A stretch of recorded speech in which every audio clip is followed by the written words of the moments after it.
Okay, day 3 of 2,360 or whatever it is to get to the senior tour. This is my little video diary for day 3. It's afternoon. I've run to the gym, 2.5 miles away, and just here, really nice gym. Really no frills layout. You can do a bit of they've got a bit of a yoga room in there where you can do TXR band exercises, which I'm particularly addicted to at the moment. But some cool stuff in here, but no frills. The owners an IronMan, trains Ironman, and I'm going to sort of join his training to try to get fitter, get the fitness up to a good level, and try to be one of the fittest guys when I turn 50 for the tour. It can be one of my edges to my fitness levels, because they've all been playing for decades competitively when they've joined the senior tour, and I'm well behind the groove on that one, so I needed some edges. One of the edges will be my fitness, and hopefully the short game as well, where I'll be putting in the hours and doing the short game, getting that really honed. So video diary so far.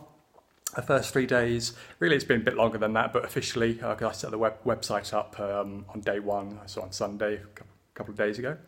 So that's really officially my day 1 of the 6.4 year journey to get to the senior tour. And so far, the whole foundation at the moment is I'm not so worried about the golf at the moment. So I've had a few lessons off Clive from Carmarthen Golf Club. Clive Coombs, really nice guy, knows his stuff really well.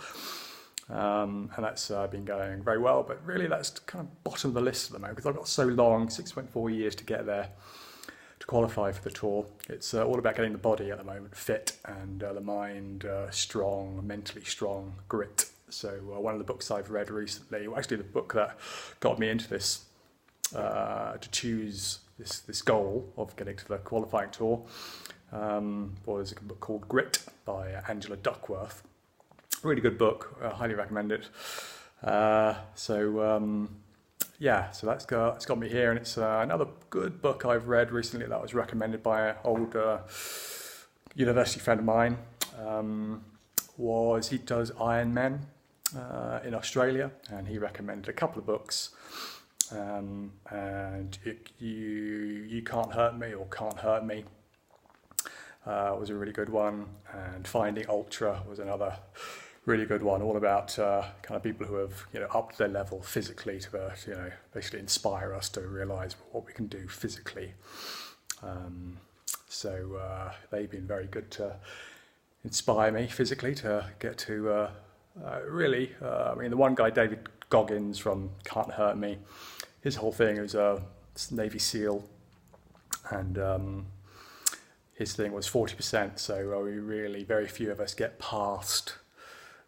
Go past 40% of our physical capacity, and that's normally mental. We kind of give up. We find the path of least resistance, which is path of least resistance. There's nothing wrong with that. That's evolutionary. That's what we've done. We're very good at finding paths of least resistance, and that's why we're a pretty successful species.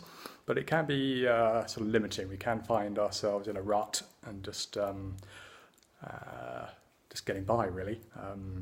So those books have been good to kind of snap me out of my not laziness, but being a bit too addicted to the comfort zone. Again, nothing wrong with comfort zone. Still will be in the comfort zone nicely. It's my yoga teacher, and you've got to have your downtime and rest, meditation. All that is equally as important as pushing it hard physically, if you're running, biking, in the gym or whatever. So it's all a balance, but definitely getting the cardio up over the last few months. I'm feeling better than I felt since I was really 20, really, when I was 20. So I've only just started, so I'm really feeling very energized.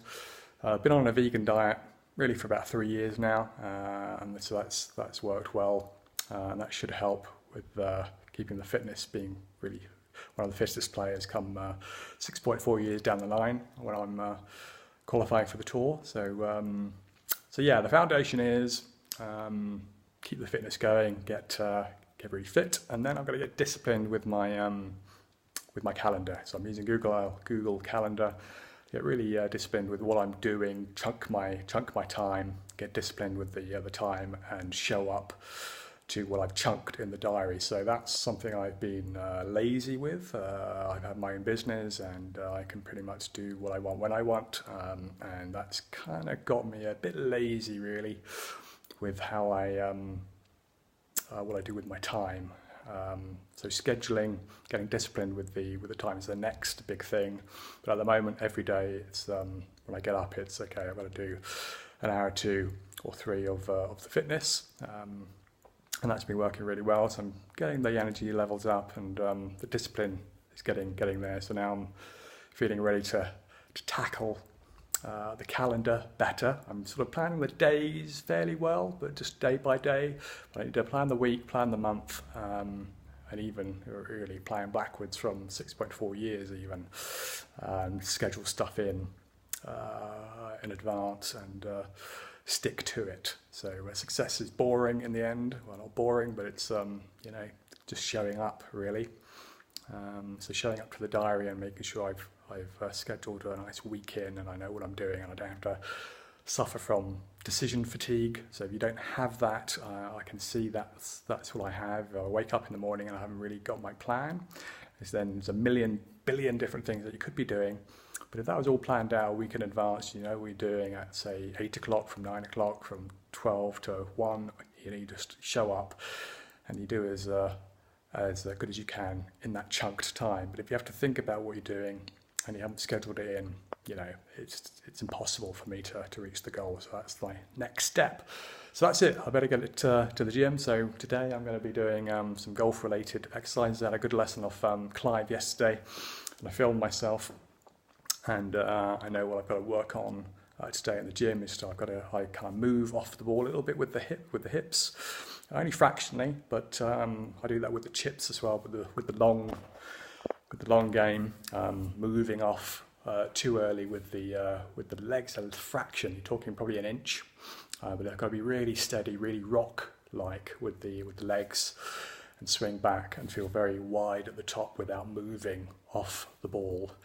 And when I was doing that yesterday at the end, you gained, even on just a 7-iron, gaining sort of 13, 14 yards on all the other balls just by working on that one thing, not moving off with the hips, keeping the legs strong as I'm doing the backswing.